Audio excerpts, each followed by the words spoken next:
The Chevrolet Sonic is the long-awaited replacement for the Chevy Aveo. That car was one of the lowest-scoring cars in Consumer Reports' test. Is the new Sonic a boom or a bust?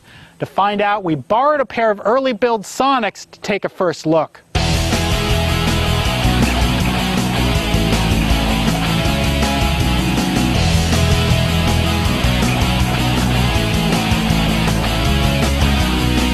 There's two Sonic body styles available. The sedan, it has a really roomy trunk. Now, GM's expecting to sell quite a few hatchbacks. Even though it's a shorter body, having that fifth door, it adds cargo flexibility. There's also some neat touches in here. Normally, this cargo cover gets in the way. But all you have to do with this, slide it down. Great place to store it. Also, you want more load area? Just take the floor, plop it down on the bottom. Plastics inside are all hard, but you kind of expect that at this price class. They did make things look nice though. The panels are nicely textured. There's lots of storage bins like these cubbies on either side of the vent. You can also get a bunch of unique options for this class, including things like heated seats. So what's a Sonic like to drive? Our first impression is that, especially in top LTZ trim, it's quite enjoyable.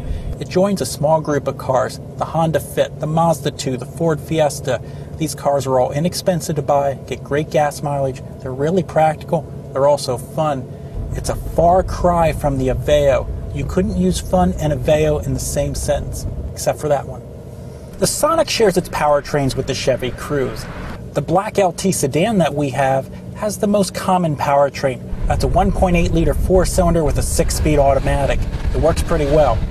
This orange LTZ hatchback has the top engine option, a tiny little 1.4-liter turbocharged four-cylinder, and this car has a 6-speed manual. The 6-speed automatic is going to be available later. This engine is pretty peppy from a start, has decent mid-range torque.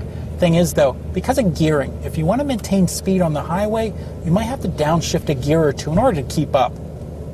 The Sonic weighs around 2,800 pounds. That weight doesn't really help fuel economy. However, this is a solid feeling car. It's fairly quiet for the class, and it rides decently. It's a far cry from the Aveo. One other thing that GM thinks is going to be a big advantage, this is the only subcompact car that's built in America. So can the Sonic propel GM from the bottom of the subcompact heap up to the top? All we know is that we expect it to put up a pretty good fight. We'll buy a Sonic or two to fully test here at our track.